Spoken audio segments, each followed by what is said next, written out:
I think we should probably talk about Mark Carney with the debates and the election happening. He's just admitted, I mean, something that we all knew, just a little bit late to the party and late to the game, that the consumer carbon tax really didn't do anything to reduce emissions. But he praises the Liberals' plan to build eco-friendly new homes. If you look at the emissions reductions that come from the consumer carbon tax alone, it's about 6%, of the overall emissions reduction. So it's something, but it's not very much.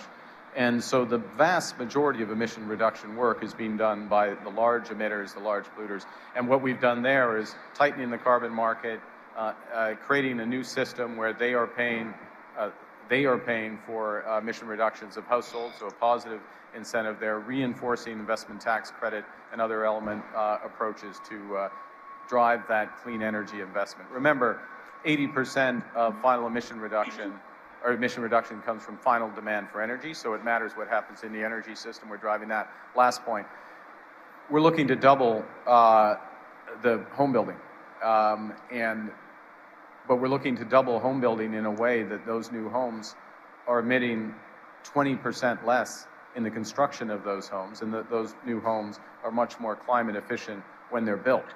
So you can say that's not a climate plan because it's a home building plan, it's a plan for affordability. Both of those things are true. It's a plan that's targeted at younger Canadians, but it's a plan that's building an entire Canadian industry that is far more. Yeah, Okay. sounds like a lot of political speak for nothing, really.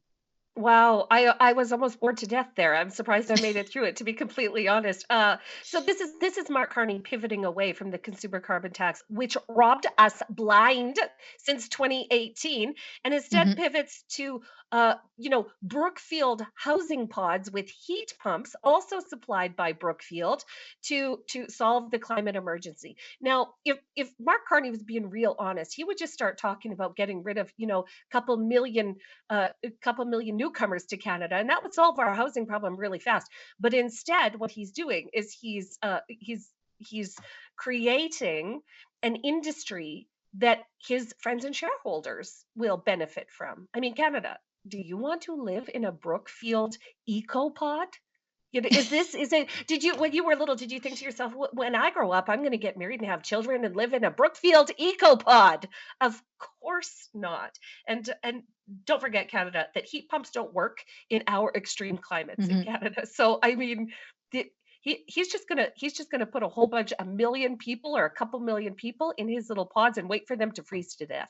Just, just perfect, Mark Yeah, Carney. Just sorry about perfect. your heat pump not working in -20 weather. We had no way of foreseeing any of that from happening, Yeah, but, my friends got rich, and I'm going to head off to Bermuda now, so sorry about that's your right. luck is what we will hear out of the mouth of someone like Mark Carney, who still, like, refuses to divulge where exactly he pays his personal taxes. Is it here in Canada? Is it the United States? Is it in tax haven Bermuda?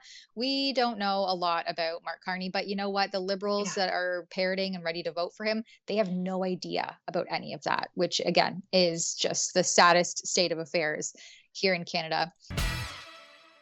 Want to stay on top of the latest current events but don't trust the mainstream media to help you do that? Then check out our daily live stream coverage of the latest news and totally unscripted at rebelnews.com/roundup.